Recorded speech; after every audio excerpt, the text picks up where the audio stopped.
Hey guys, tonight, we slip into the shadows of ancient Greece, where the air hums with divine whispers and the ground trembles under the weight of mortal mistakes. Picture yourself standing on a craggy hill, the scent of olive groves mixing with something sharper, maybe the tang of betrayal.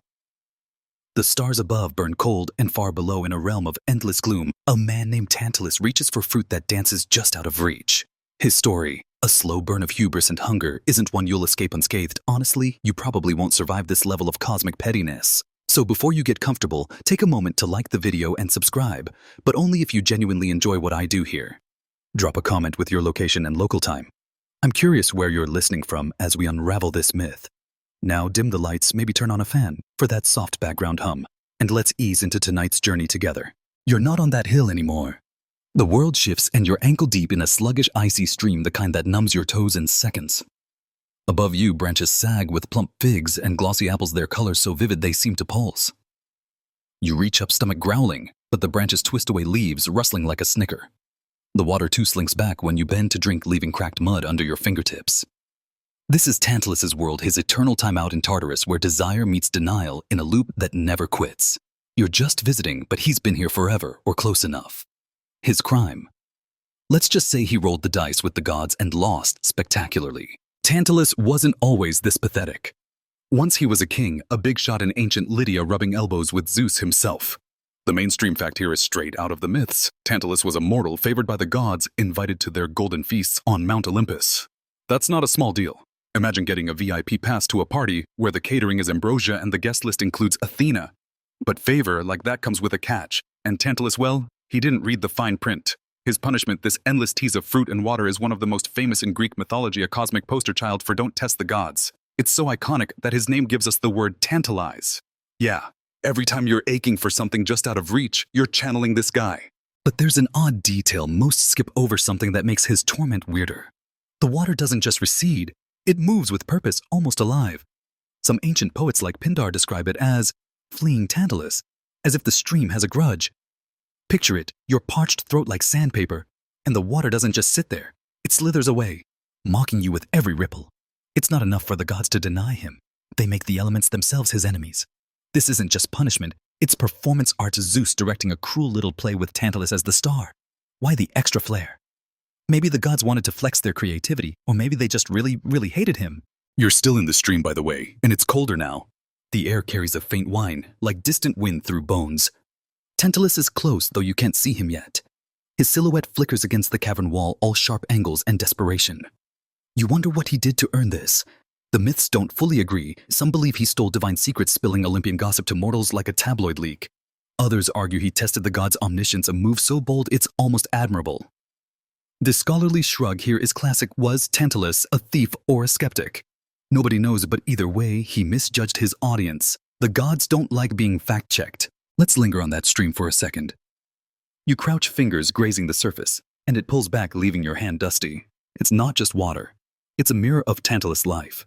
He had everything: wealth, power, divine buddies, and still wanted more. You can almost hear him now muttering about fairness, as if the gods care about his Yelp review of Tartarus. Here's your first dry joke. Tantalus probably thinks this is all a misunderstanding, like he forgot to tip Hermes, and now he's blacklisted forever. The absurdity is thick. Imagine eternity stuck in a cosmic prank, where the punchline is your own bad decisions. You step out of the stream, boots squelching on the bank. The fruit above sways heavy and perfect, but you're not dumb enough to reach. Tantalus, though, he's still trying. Arms stretched so long they might snap. You notice something else. A boulder, massive and jagged, hangs above him, tethered by what looks like a fraying rope. It's not mentioned in every version of the myth, but when it is, it's a gut punch. Not only does he starve and thirst, but he's got this rock playing chicken with his skull. The gods really went all in on this guy. You glance up, half expecting your own boulder, but the cavern ceiling is just shadows and damp. Let's talk about that favor he squandered. Tantalus wasn't just any king. He was a son of Zeus in some stories, which makes his fall even messier. Being a demigod's kid doesn't come with a handbook, but rule 1 is probably don't annoy dad. He ruled Lydia, a land of gold and rivers, where people whispered his name with awe. You can picture him strutting through his palace, gold dust on his sandals, thinking he's untouchable. The gods let him dine with them, share their wine, laugh at their jokes. That's a privilege mortals dream of, and he had it on speed dial. But privilege breeds entitlement. And Tantalus started acting like he belonged up there. Like he could rewrite the guest list. You're walking now following the stream deeper into Tartarus. The air's heavier like breathing through a wet cloth. The fruit trees line the path, their branches curling like fingers. You can't help but feel watched not by Tantalus, but by something bigger. The gods maybe, or the myth itself sizing you up. Tantalus's story isn't just about him. It's a warning. You're mortal, it says, and mortals don't get to play God, not without consequences. Here's another joke. Tantalus probably thought he could negotiate his sentence like he's haggling over figs in a market. Spoiler, Zeus doesn't do plea deals. The boulder's shadow falls across your path, and you freeze. It's closer now, swaying slightly as if the rope's about to give. You wonder if Tantalus even notices it anymore, or if he's too fixated on the fruit. His hunger's not just physical, it's everything. He lost status, family, freedom.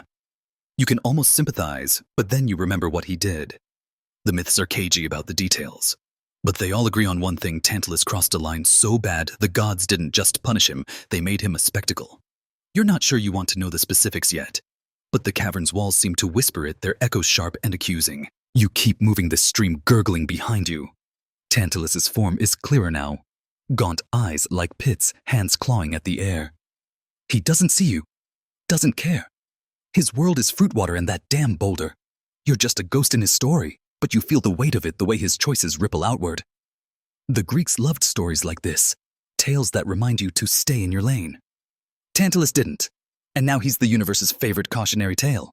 You glance at the fruit again, and for a second, you swear it winks. The path narrows and the air grows colder still. You're deeper in Tartarus than you planned, but there's no turning back. Tantalus's punishment is just the start, a single thread in a tapestry of divine grudges and mortal screw-ups. You wonder about his life before this, the choices that led him here. Was he always doomed, or did he have a chance to swerve? The myths don't say, but they love to tease you with the question. Here's the last joke for now. Tantalus probably thinks he's one good grab away from freedom, like the gods are running a claw machine with his soul. Good luck with that, buddy. You stop at the edge of a pool, the stream feeding into it. The water's still, but it ripples when you lean close as if it knows you're there. Above, the fruit hangs low, almost daring you to try. You don't. You're not Tantalus, not yet. But you can't shake the feeling that his story's not just about him, it's about you too. And every time you've wanted something just out of reach, the cavern hums and you keep walking, Tantalus's shadow trailing you like a bad dream. You're still in Tartarus. The air thick with that damp bone-chilling weight, but now the path twists upwards toward a faint glow. The stream's behind you, its mocking ripples fading, but Tantalus's shadow clings like damp cloth. You can still see him in your mind, gaunt, reaching forever, stuck in his loop of want. But let's rewind, because his story doesn't start in that cavern. It starts with a feast, one so vile it makes the gods themselves gag. You're about to step into the moment that sealed his fate, a banquet hall where Tantalus thought he could outsmart the divine. Spoiler, he couldn't. Picture yourself in a grand hall, all marble and gold. The kind of place that screams, I'm kind of a big deal. Torches flicker, casting long shadows across tables piled with roasted meats. Honeyed figs and wine so dark it looks like ink. You're a guest, invisible, weaving between mortal nobles and their clinking goblets. At the head of the table sits Tantalus, king of Lydia, his smile sharp as a blade. He's in his element, charming the crowd, but his eyes keep darting to the curtained doorway. Something's coming, something he's planned, and you can feel the air tighten like the moment before a storm. The mainstream fact here is grim, but undeniable. Tantalus, in a fit of hubris, killed his own son Pelops and served him as the main course to the gods. Yeah, you heard that right. He didn't just cross a line. He sprinted past it, cackling. The myths, like those in Ovid's Metamorphoses, paint this as his ultimate crime, the act that turned divine favor into divine fury. He invited the gods to dine, thinking he could test their omniscience, or maybe just shock them for laughs. Either way, he chopped up Pelops, boiled him into a stew, and set the table like it was Tuesday. The gods, being gods, weren't fooled, most of them anyway. You're at the table now, close enough to smell the steaming dishes. The gods file in: Zeus, Demeter, Poseidon. Their presence heavy like the air suddenly too small. They sit their golden eyes scanning the spread. Tantalus is all grins, urging them to dig in, but you notice his hands tremble slightly. You want to shout to warn someone, but you're just a ghost here. The gods lift their spoons, then freeze. Zeus's face darkens and the room feels like it's about to crack. Demeter, distracted by her own grief over Persephone, takes a bite, an odd detail often overlooked. She's the only one who eats a fact. The myths whisper about as if her sorrow made her careless. One bite and Pelops's shoulder is gone, a mistake that'll haunt her later. Let's pause on that. Demeter, goddess of the harvest, munching on a mortal kid because she's too sad to notice. It's weird, right? The myths don't dwell on it, but it's there a glitch in the divine machine. Some believe she was so lost in her daughter's absence that she didn't register the horror. Others argue it was a test and she failed it too. The scholarly shrug fits here. Was Demeter complicit or just distracted? Nobody's sure. But it's a crack in the god's perfect facade, and Tantalus exploited it knowingly or not.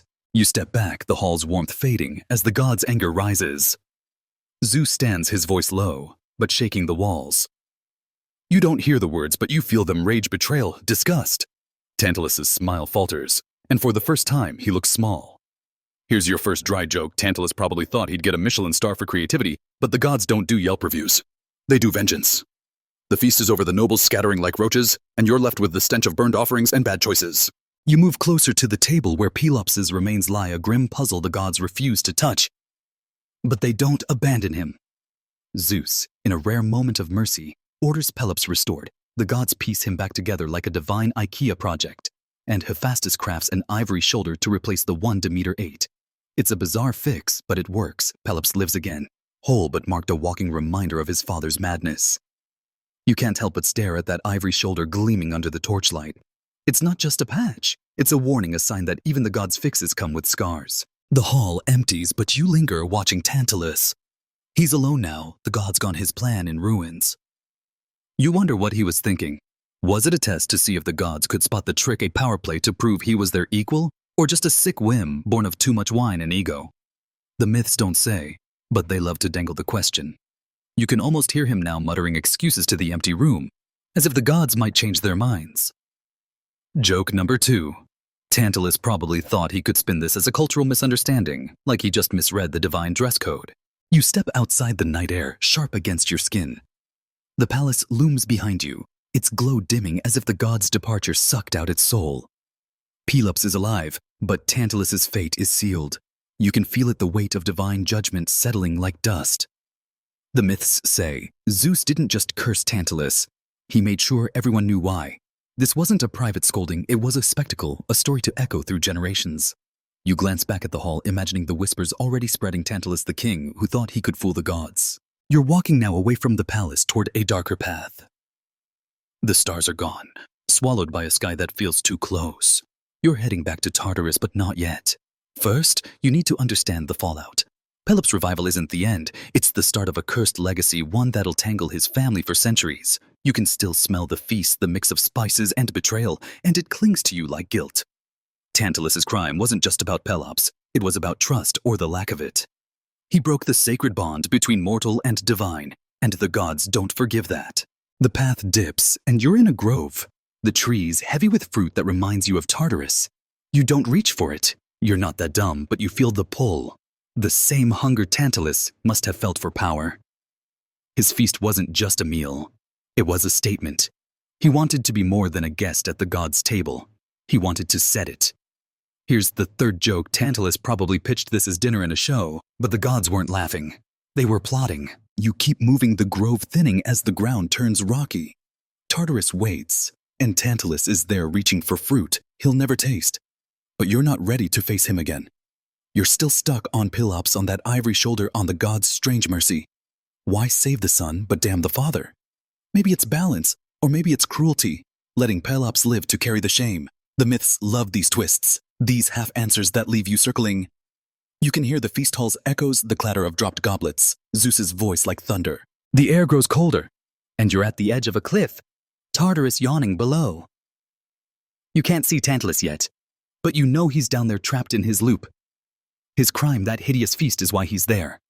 Why the fruit taunts him, why the water flees. You wonder if he regrets it, or if he's too stubborn to care. The myths don't give him a redemption arc, and neither will the gods. You take a step back, the wind sharp and bitter. This story's not over, but it's already heavy like a stone you can't quite lift. You're standing on that cliff's edge. The wind biting your face, Tartarus sprawling below like a wound in the earth. The echo of Tantalus's feast lingers, spices betrayal, the clatter of goblets hitting the floor.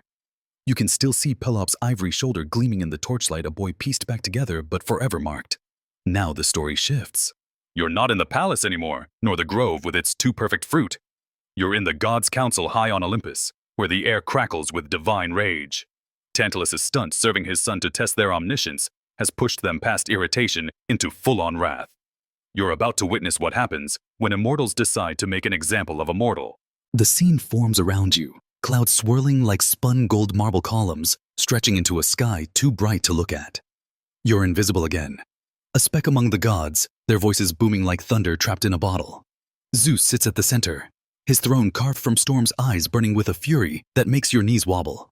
Around him Athena's armor glints. Poseidon's trident hums with restless energy, and Demeter, still shaken from her accidental bite, stares at the floor. They're not just angry, they're insulted, and that's worse. You can feel the weight of their decision heavy as the boulder you saw dangling over Tantalus. Here's the mainstream fact. Zeus, as the chief god, sentenced Tantalus to eternal torment in Tartarus for his crime. This isn't a myth obscure in some dusty scroll.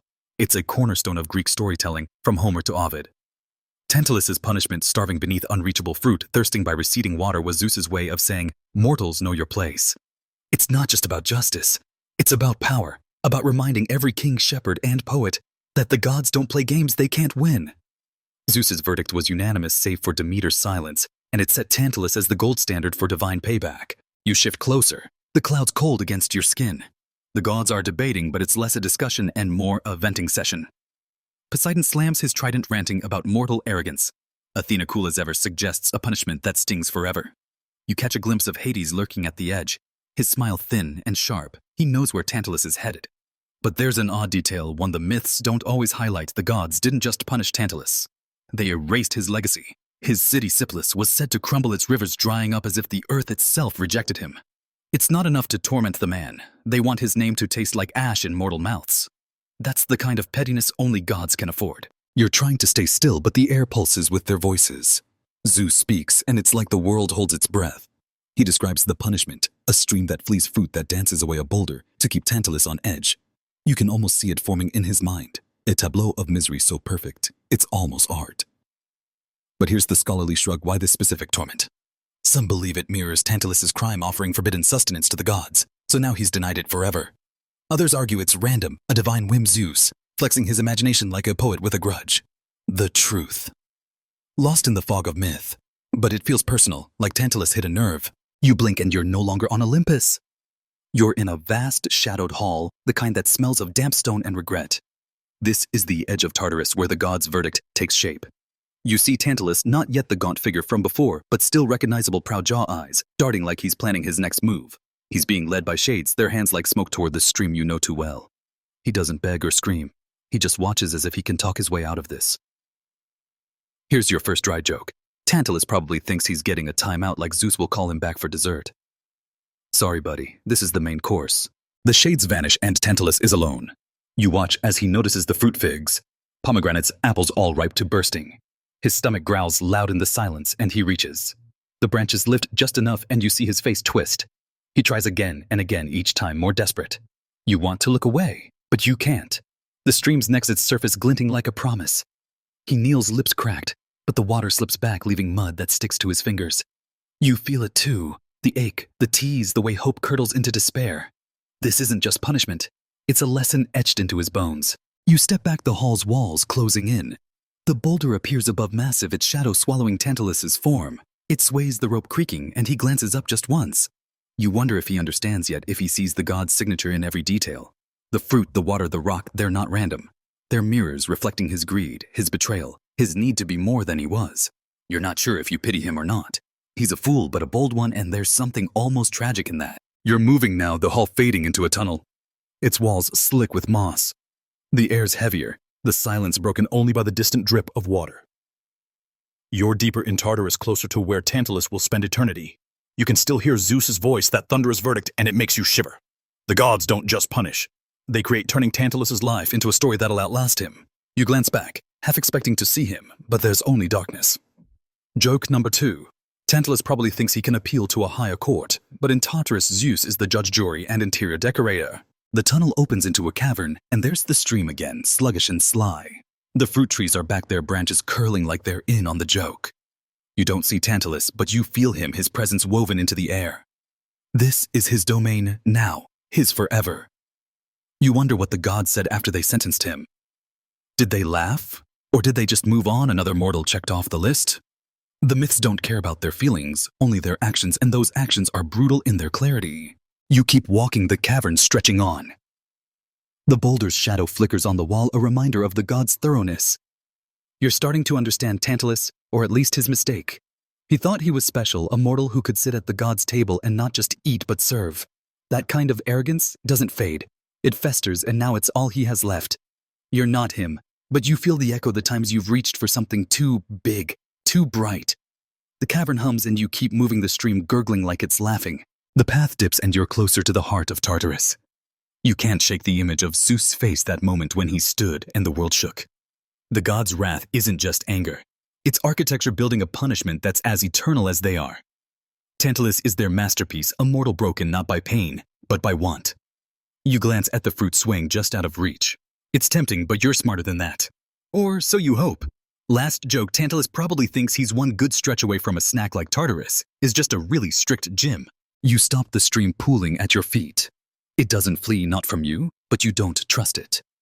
The air's thick with the weight of divine judgment, and you're just a visitor passing through. Tantalus, though, he's home, and this is his forever. You take a breath. The cavern's chill settling in your bones. The god's wrath has been unleashed, and you've seen its shape. Now it's time to go deeper to see where this punishment lives. You're deeper in Tartarus now, the cavern walls slick with moisture that glistens like tears. The air is heavy, pressing against your chest, and the faint gurgle of that treacherous stream follows you like a bad habit. The god's verdict. Zeus's thunderous sentence still echoes in your mind, but it's not just words anymore. It's this place. This endless, suffocating gloom where Tantalus lives out his punishment. You're not just passing through, you're descending into the heart of his torment where every detail of his curse comes alive. The fruit, the water, the boulder, they're not just props. They're the architecture of his despair, and you're about to see it up close. The path narrows, forcing you to duck under jagged stalactites that drip with something too thick to be water. Ahead, the cavern opens into a vast chamber, its ceiling lost in shadow. There he is, Tantalus, gaunt and hollow, standing in that cursed stream. His eyes are fixed on the branches above, heavy with fruit that sways just beyond his fingertips. You freeze, half expecting him to notice you, but he's too consumed, his hands clawing at the air. This is Tartarus's bleak depths, where his punishment isn't just a moment, it's eternity carved into the stone around you. The mainstream fact here is etched into the myth's core. Tartarus is the underworld's deepest pit, reserved for the worst offenders, where Tantalus endures his bespoke torment. In works like Hesiod's Theogony, Tartarus isn't just a place.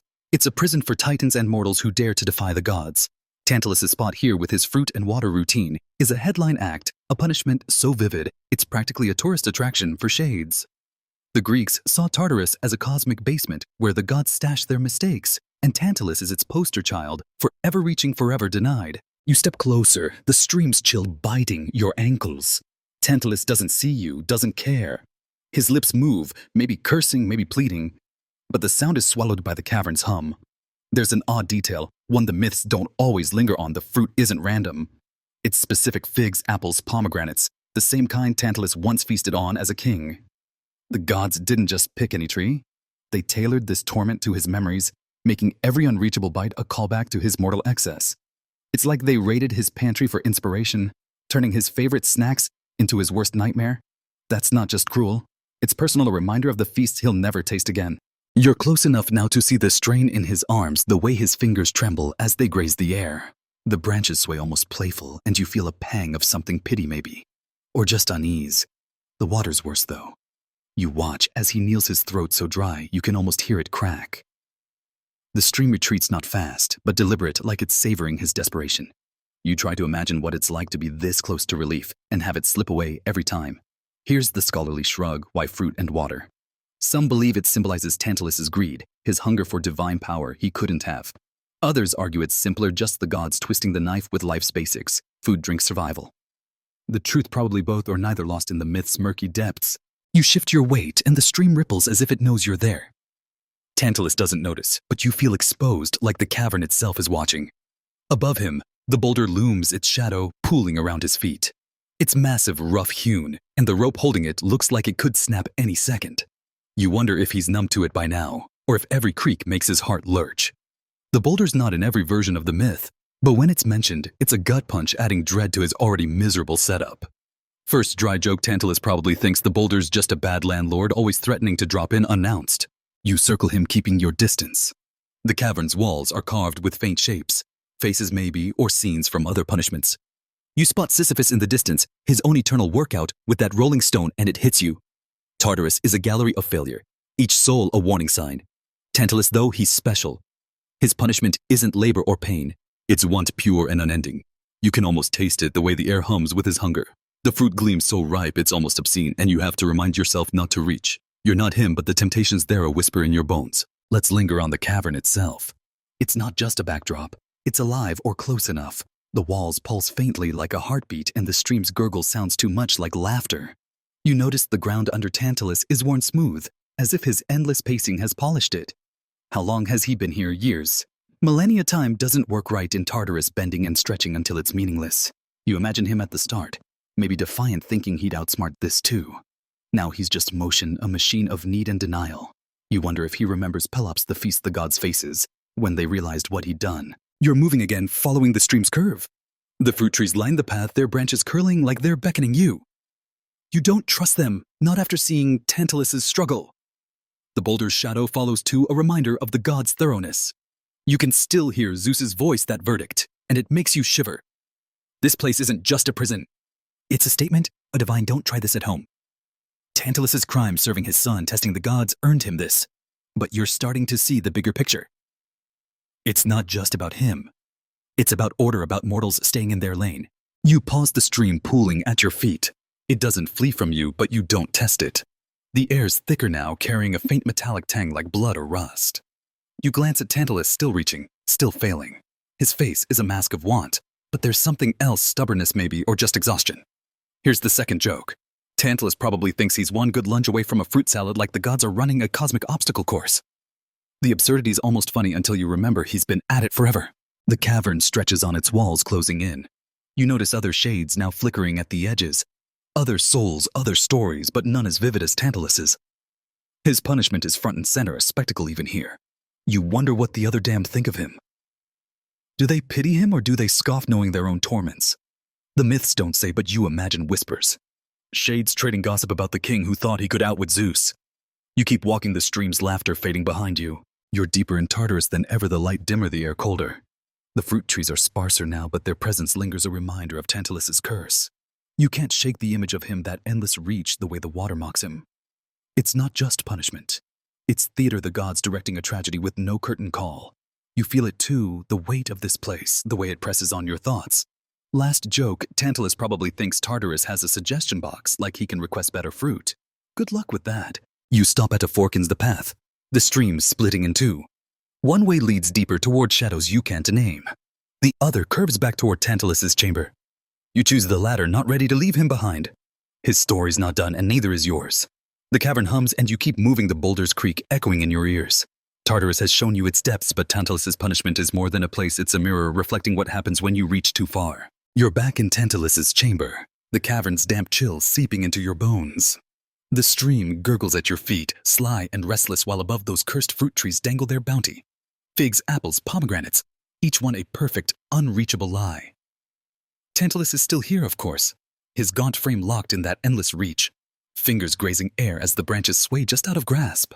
The boulder looms overhead, its rope creaking like a bad omen. You've seen the gods' wrath, felt the weight of their verdict, but now it's time to zero in on one piece of this torment, the fruit, that cruel tease that defines Tantalus's eternity. You're about to feel his hunger, not just in your stomach, but in your soul. The air hums with a faint sweetness, the kind that makes your mouth water despite yourself. You step closer to Tantalus, close enough to see the sweat beading on his brow, the way his eyes lock onto a single fig, its skin taut and purple. He lunges a desperate animal motion, and the branch lifts smooth as a dancer. He stumbles, catching himself on the stream's bank, and you feel it, a pang, sharp and hollow, like you haven't eaten in days. This is his world, where hunger isn't just a feeling. It's a chain binding him to this moment forever. The mainstream fact is clear. Tantalus's punishment includes fruit that retreats whenever he reaches for it, a core element of his myth, recorded in texts like Homer's Odyssey. This isn't some obscure detail. It's the heart of his story, the image that sticks, a man starving beneath plenty, cursed to crave what he can never have. The Greeks used this to hammer home a lesson. Hubris like Tantalus's attempt to trick the gods leads to suffering that fits the crime. He wanted divine power, divine knowledge. Now he's denied even mortal sustenance, a poetic slap from Zeus himself. You circle him, keeping your distance from the stream. The fruit trees are everywhere, their branches weaving a canopy that blocks out what little light Tartarus allows. There's an odd detail, rarely emphasized. The fruit doesn't just move, it taunts. In some versions like Pindar's Odes, the branches mock Tantalus, bending low when he's still only to snap back when he tries. Picture it, you're starving. And the food doesn't just sit there, it plays keep away like a bully dangling your lunch. It's not enough for the gods to deny him. They make the fruit complicit, turning nature itself into a snickering accomplice. That's next-level spite, even for Olympus. You're tempted to reach for the fruit yourself just to see what happens, but you resist. Tantalus doesn't have that luxury. His hands are raw knuckles cracked from endless grasping, yet he keeps going. You wonder if it's hope or madness driving him. Maybe both. The hunger's not just physical, you feel it deeper, like a void where ambition used to be.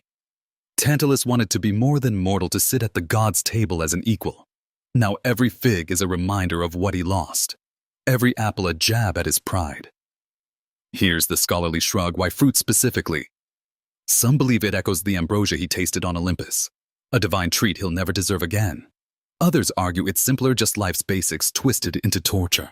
The myths don't settle it, leaving you to chew on the question. You step back, the stream's chill licking your boots. Tantalus lunges again, and the branch dodges, leaves rustling like a chuckle. You feel a laugh bubble up, then choke it down. It's not funny, not really. But there's an absurdity here. A man fighting a tree and losing forever. First dry joke. Tantalus probably thinks he's one good jump away from a smoothie like Tartarus is just a really strict farmer's market. The thought fades as you watch him collapse to his knees, chest heaving. The fruit hangs still now, as if daring him to try again. It knows he will. You move closer to the trees, their trunks gnarled and slick like they've drunk too much of Tartarus's gloom. The fruit is perfect, not a bruise or blemish, and that's the worst part. It's not rotting or worm-eaten. It's everything you'd want if you could have it. You imagine Tantalus's feasts as king tables groaning with these same fruits, wine flowing, laughter echoing. He had it all, and still he reached for more, serving Pelops to the gods like a deranged potluck host. You can almost see him back then smirking as he set the table, thinking he'd outsmart Zeus. Now the fruit smirks back, and Zeus is nowhere to be seen. The cavern's walls pulse faintly. Or maybe that's your heartbeat. You notice the boulder again, its shadow swallowing Tantalus's form. It's not just the fruit keeping him in check. It's the whole setup, a symphony of denial. You wonder if he dreams of eating, if his mind conjures banquets between reaches.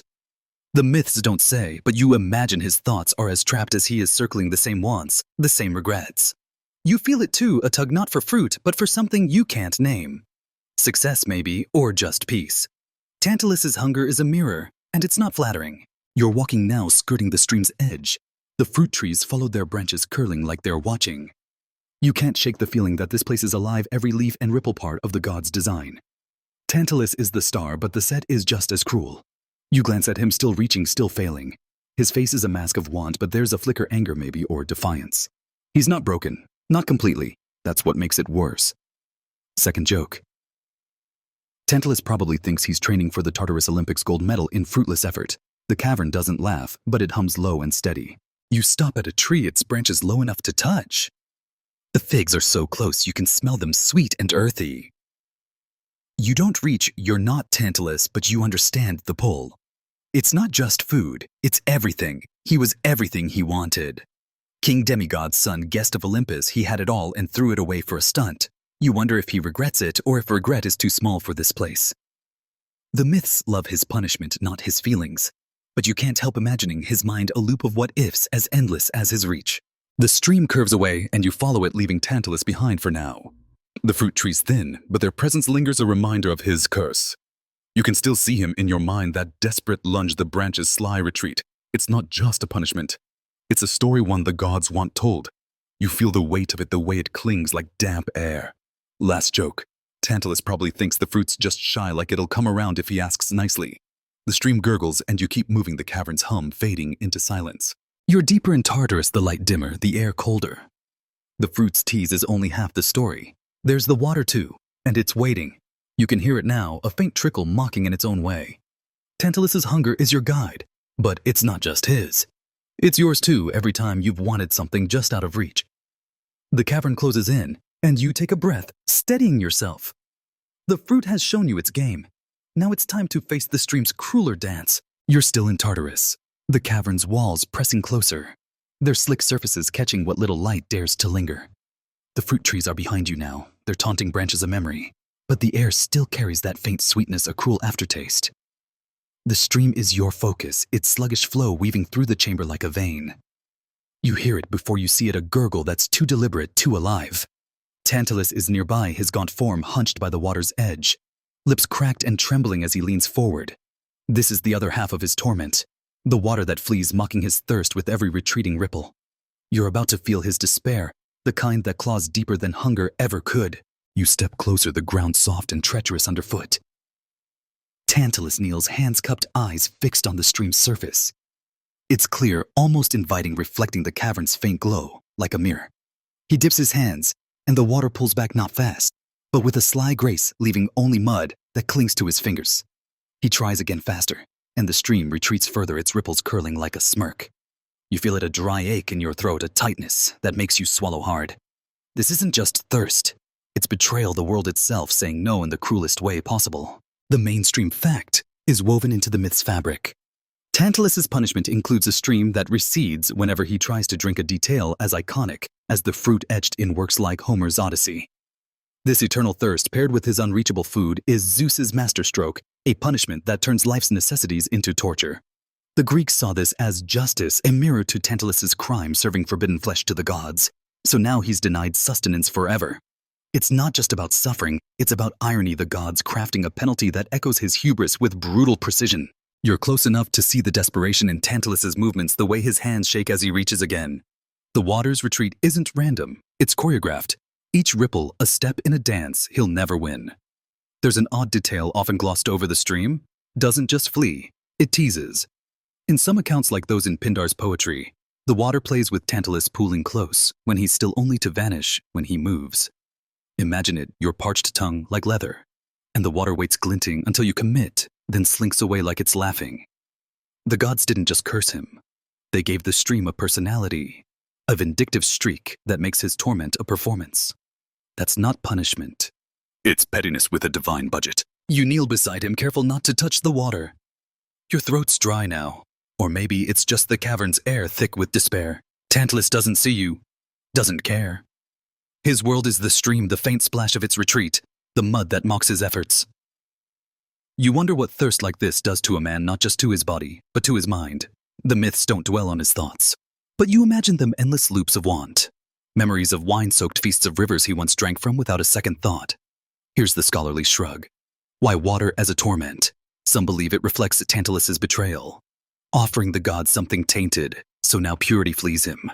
Others argue it's just the gods flexing, picking something universal, thirst to break him. The truth's as slippery as the stream itself. You stand, the stream's gurgle filling the silence. Tantalus tries again, slower this time, as if stealth might trick it. The water waits, then slips away, leaving him to slump forward, hands buried in the muck. You feel a laugh bubble up, then swallow it. There's nothing funny here, not really. But the absurdity hits you, a man fighting a stream and losing forever. First dry joke, Tantalus probably thinks he's one sneaky sip away from victory, like the stream's just bad at hide and seek. The thought fades as you watch him, his shoulders shaking, maybe from effort, maybe from something else.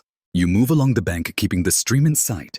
Its surface is too perfect, like it's been polished by the gods' spite. You notice the cavern's walls etched with faint shapes, other souls, other torments. But Tantalus's is center stage. The water's not just a prop.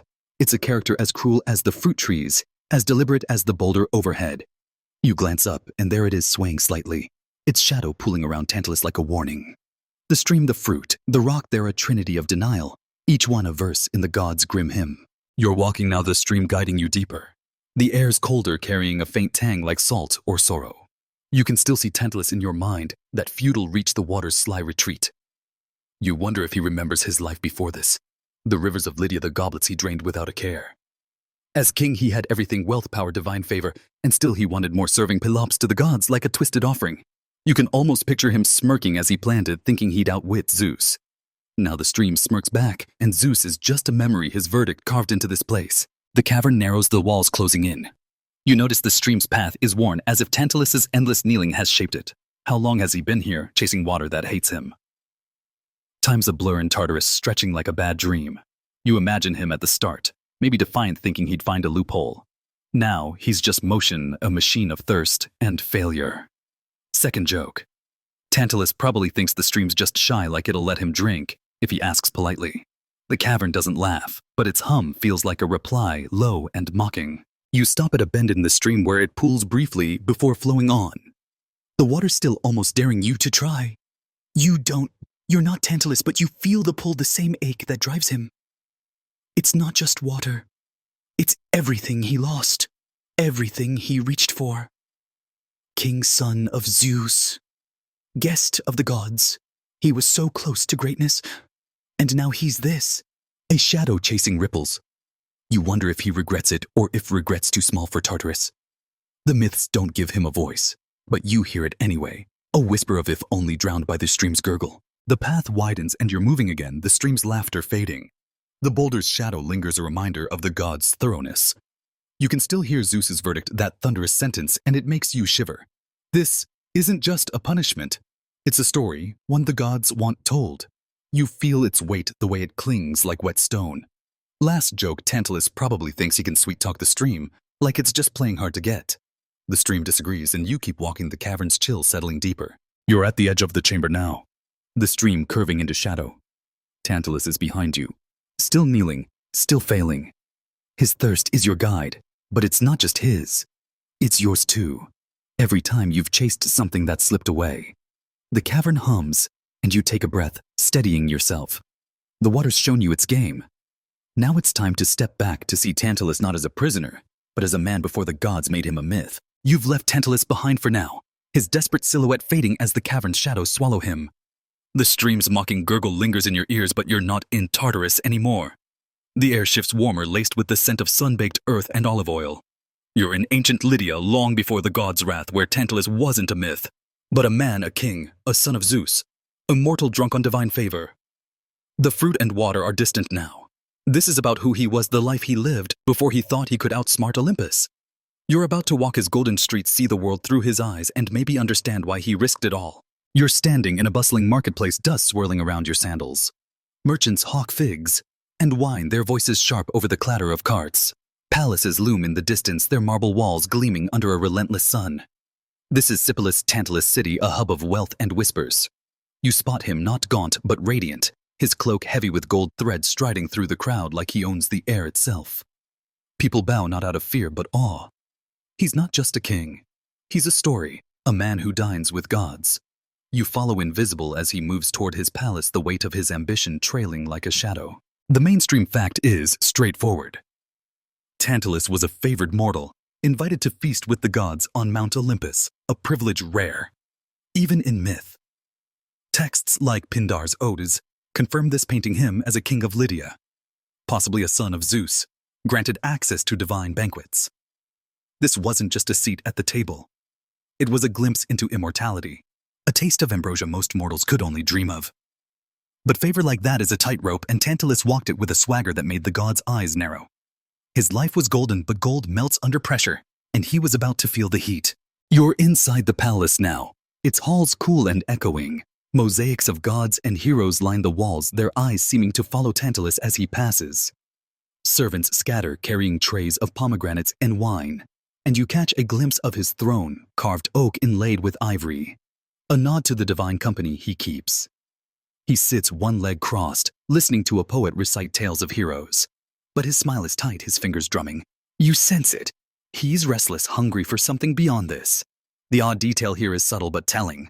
Tantalus didn't just dine with the gods. He was allowed to take ambrosia home. Some myths hint he shared it or tried to with mortals.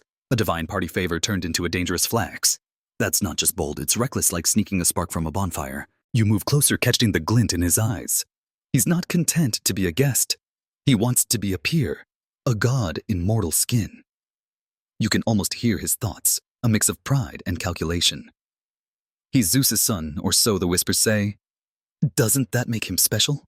The poet's voice fades, and Tantalus stands dismissing the court. You follow him to a balcony, where he gazes at the mountains, their peaks lost in clouds. Olympus is up there, or so he believes, and you feel his longing sharp as a blade. Here's the scholarly shrug: was Tantalus truly Zeus's son? Some myths swear by it, tying his hubris to divine blood. Others call it gossip, a story he leaned into for clout. The truth's as murky as the rivers he once ruled. You're walking beside him now, through gardens heavy with fruit figs, apples the same kinds that'll haunt him later. He plucks one, bites into it, juice dripping down his chin. It's casual, thoughtless, the act of a man who's never known want. You wonder if this is where it started, this ease that bred entitlement. He's not evil, not yet, just ambitious, a king who thinks the rules don't apply. First dry joke: Tantalus probably thought ambrosia was just a fancy dip, like the gods wouldn't notice him smuggling it. The garden hums with bees, and you keep moving his shadow long across the stones. You're at a feast now, not the feast, but one of many. Tables groan under roasted lamb, honeyed cakes, and wine so dark it stains the cups.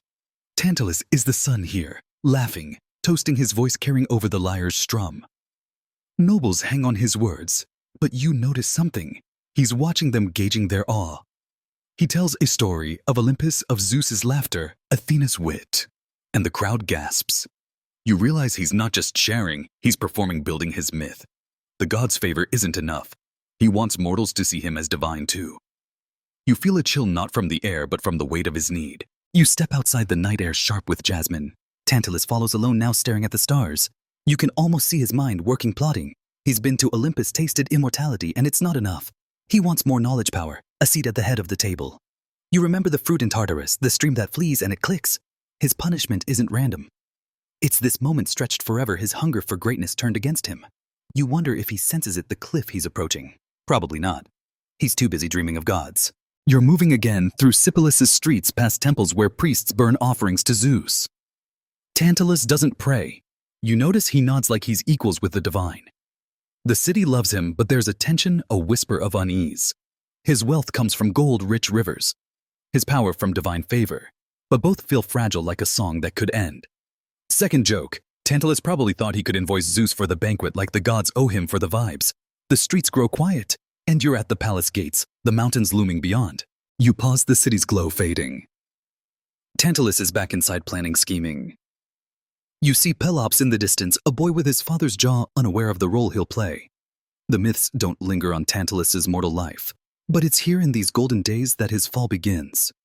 He's not a monster, not yet, just a man who thinks he's more, who reaches for the stars and forgets they burn. You feel it too, that tug of ambition, the want that whispers, "You're enough, but you could be more." It's not Tartarus, but it's close. You're walking away now toward the mountains, the air cooler, the stars brighter. Sipylus fades, but Tantalus's presence lingers, his pride a weight you can't shake. You can still see him biting that fig, laughing at his feast, dreaming of Olympus. He had everything: wealth, favor, a city at his feet, and still he reached for more. Last joke: Tantalus probably thought he was one good party away from godhood, like Zeus would hand him a lightning bolt for the guest list. The path darkens and you keep moving, the echo of his laughter fading into silence. You're at the edge of Lydia now, the mountains rising like a warning. Tartarus waits, but not yet. Tantalus's mortal life is a map, and you've traced its golden lines. His fall is coming, and you're about to see the moment he steps over the edge, when pride turns to hubris, and the gods stop smiling. You're no longer in Sipylus. The golden city's glow fading like a half-remembered dream. The mountains loom behind you, their peaks sharp against a sky heavy with clouds. The air's thicker now, charged with the weight of something inevitable. You're walking through Tantalus's world, but it's not the feasts or the throne room you see. It's the moment his pride curdles into hubris, the spark that lights the fuse of his downfall. This is where he stops being a favored king and becomes a cautionary tale, where his ambition overreaches and the god's patience snaps. You're about to trace the steps that lead him to that fatal banquet, the betrayal that'll echo through Tartarus. You're in a quiet courtyard, the palace's marble walls muted by dusk. Tantalus stands alone, a goblet in hand, staring at a statue of Zeus, his father maybe, or so he claims. His jaw is tight, his eyes restless, like he's wrestling a thought too big for the courtyard's shadows. You feel it, the churn of his mind, the hunger that's not for food or wine, but for something grander. He's been to Olympus, tasted ambrosia, laughed with gods, but it's not enough. He wants to be one of them, not just a guest, but a peer.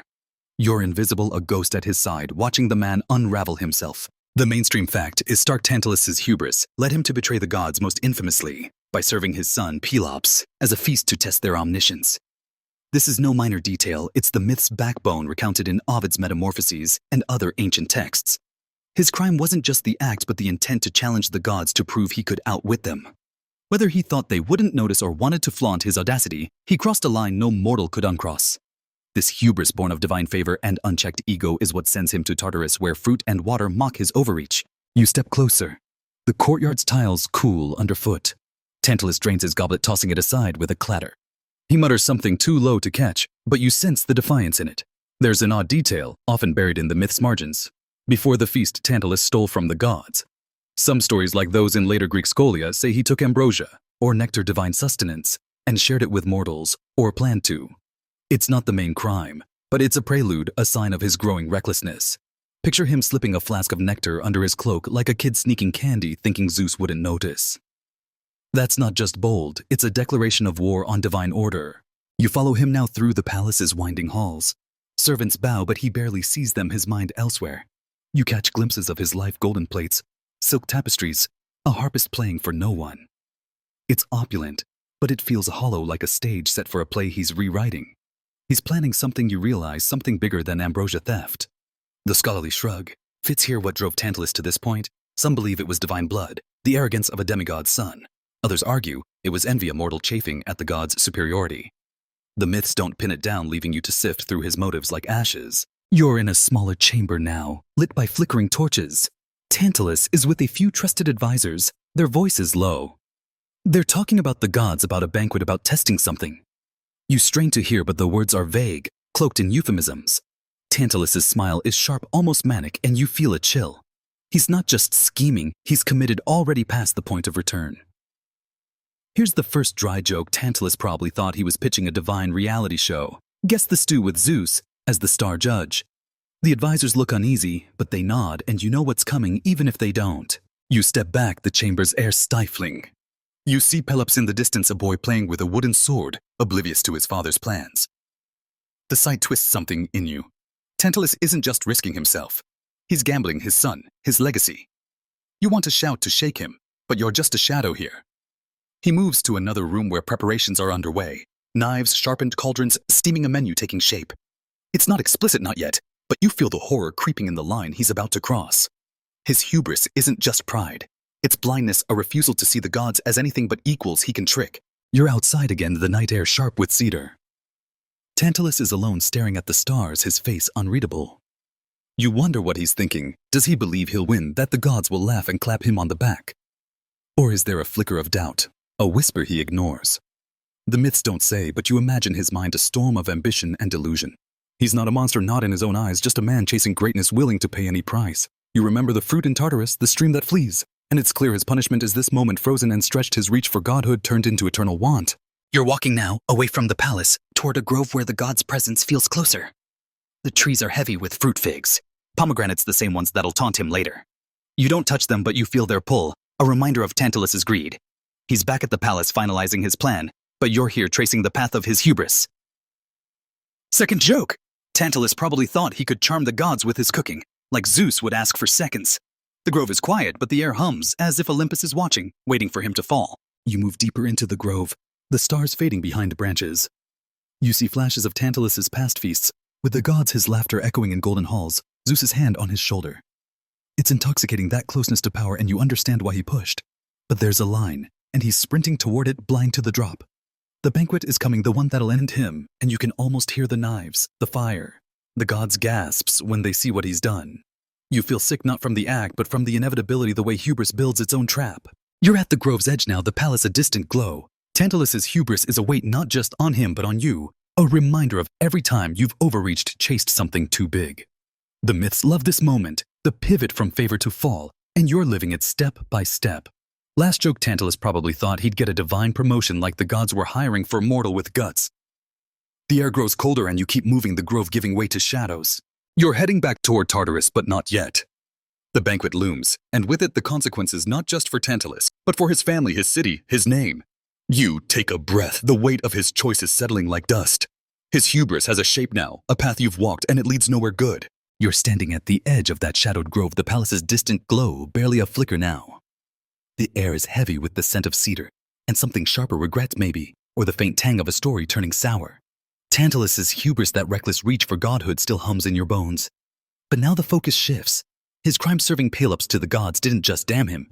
It poisoned his bloodline, casting a curse that clings to his kin like damp rot.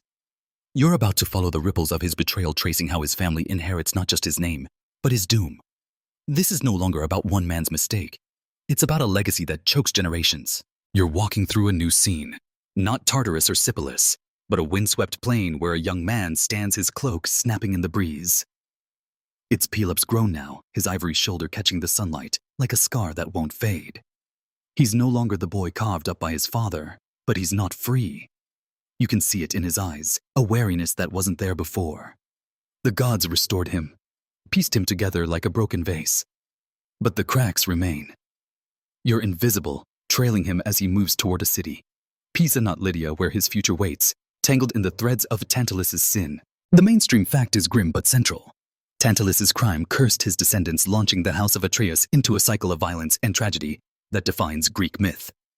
From Pelops to Agamemnon, the family is a lightning rod for divine wrath, their stories told in Aeschylus's Oresteia and other works marked by murder, betrayal, and more feasts gone wrong. Tantalus's act wasn't a one-off. It was a stone dropped in a pond, its ripples drowning his kin. The gods didn't just punish him. They made his family a warning, a saga of what happens when you test their limits. You're closer to Pelops now. His footsteps heavy on the dusty road. He's heading to a chariot race, a contest for the hand of Hippodamia, daughter of King Wenemaus. The myths say Wenemaus kills his daughter's suitors, and Pelops knows the stakes. You notice his hand brush that ivory shoulder, a habit like he's checking it's still there. Here's the odd detail: that shoulder crafted by Hephaestus to replace the piece Demeter ate isn't just a fix, it's a mark. Some stories whisper it gives Pelops' uncanny luck a divine edge, but it also ties him to his father's crime.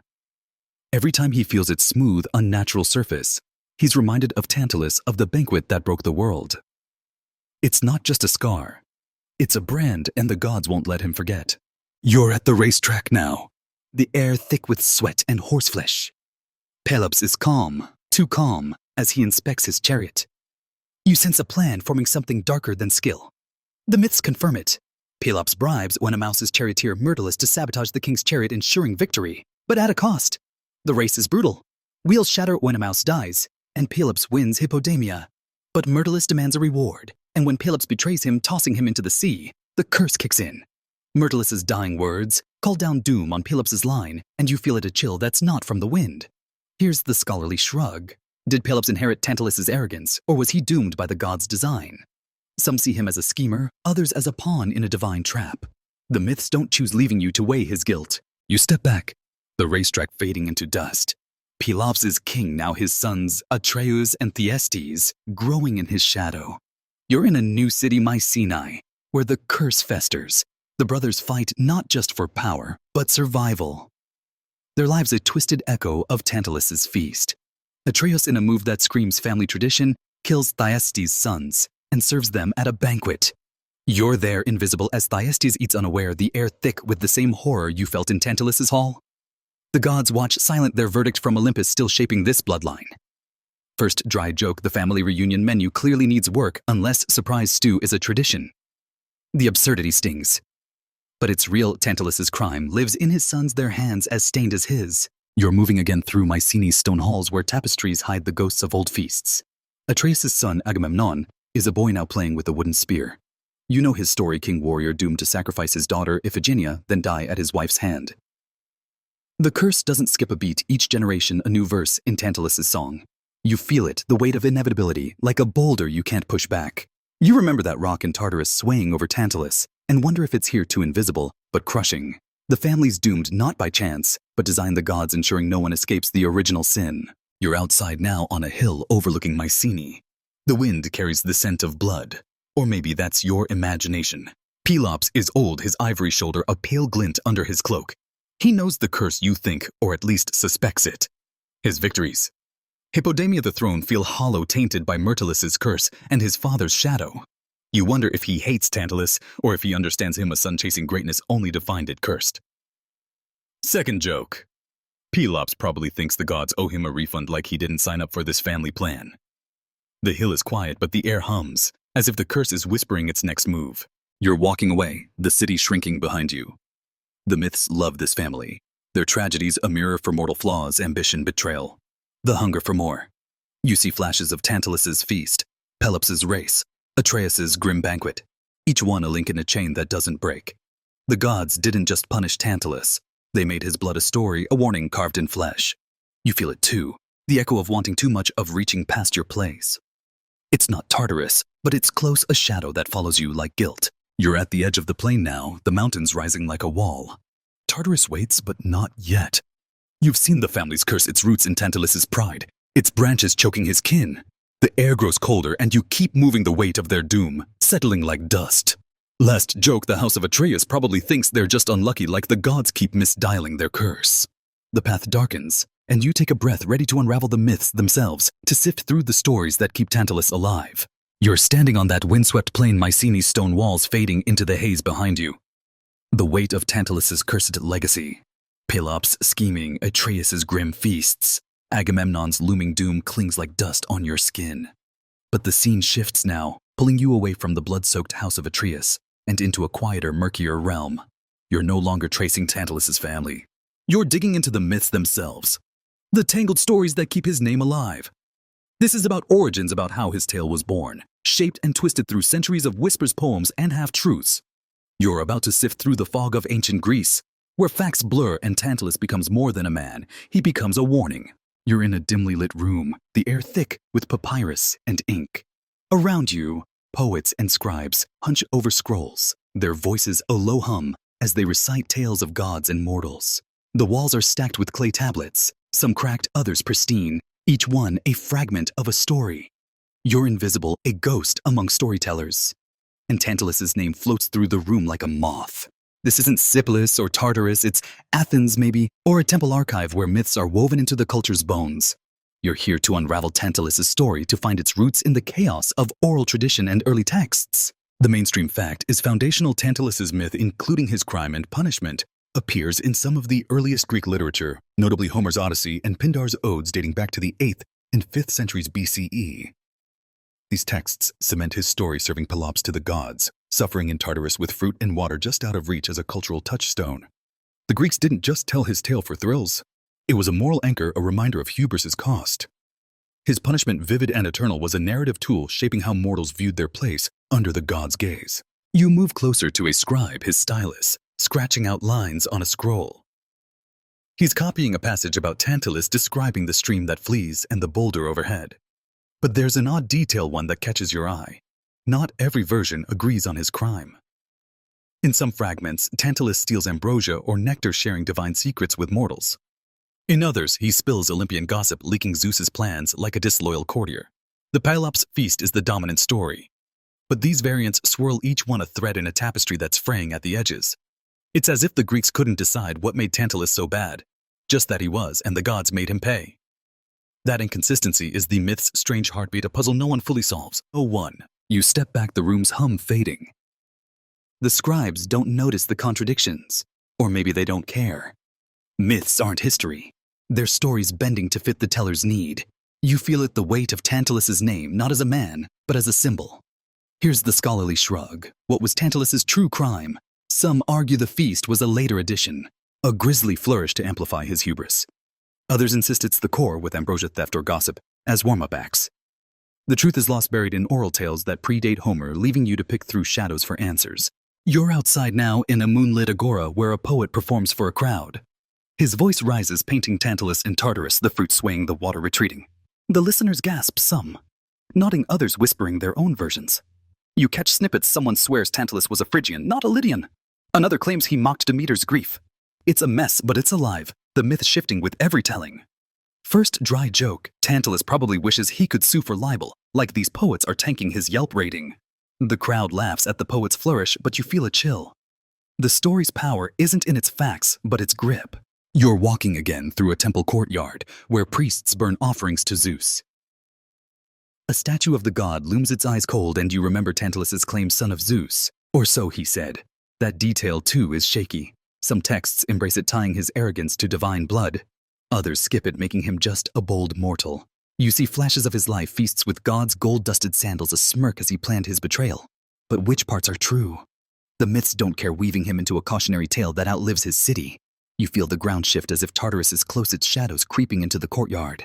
You're in a library now, shelves groaning with scrolls and codices. A scholar mutters, comparing versions of Tantalus's tale.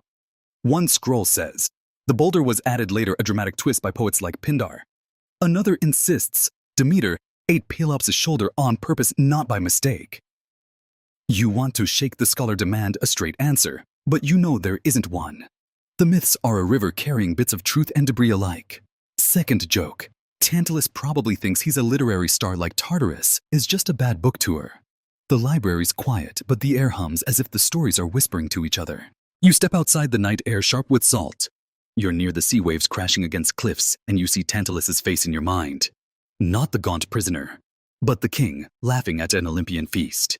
The myths don't agree on who he was, but they're clear on what he became, a symbol of overreach. A man who grabbed for the divine and got eternity's worst time out. You feel it, the pull of his story, the way it mirrors every time you've wanted too much, reached too far. The sea churns, and you keep moving, the myth's murky origins trailing you like fog. You're at the edge of a cliff now, the void below hinting at Tartarus. The stories you've sifted, Homer, Pindar. The scribe's contradictions form a mosaic, incomplete but sharp. Tantalus's myth isn't a single tale, but a chorus, each voice adding to his doom. Last joke. Tantalus probably thinks he's got a shot at a rewrite, like the gods are open to fan edits. The wind howls and you take a breath, ready to step back into his world to see why his feast broke the divine order itself. Wind down. You're not on that cliff anymore. The wind softens, the sea's roar fades to a gentle hush. You're sitting somewhere quiet. Maybe a meadow under a sky, dusted with stars, the air warm and heavy with lavender. Tantalus's story, his hunger, his betrayal, his endless reach settles around you like a blanket, not heavy but comforting in its familiarity. You've walked his golden streets, felt the god's wrath, seen his family's curse unfold. Now it's just you, the night, and the slow unraveling of his myth. There's no need to chase the fruit or fear the stream anymore. His tale is done, a whisper of warning that says rest, don't reach too far. The stars blink lazy and kind, and the world feels smaller, safer. You're not Tantalus, not tonight. Let the myth sleep, let the god's anger cool. Rest now, all is quiet.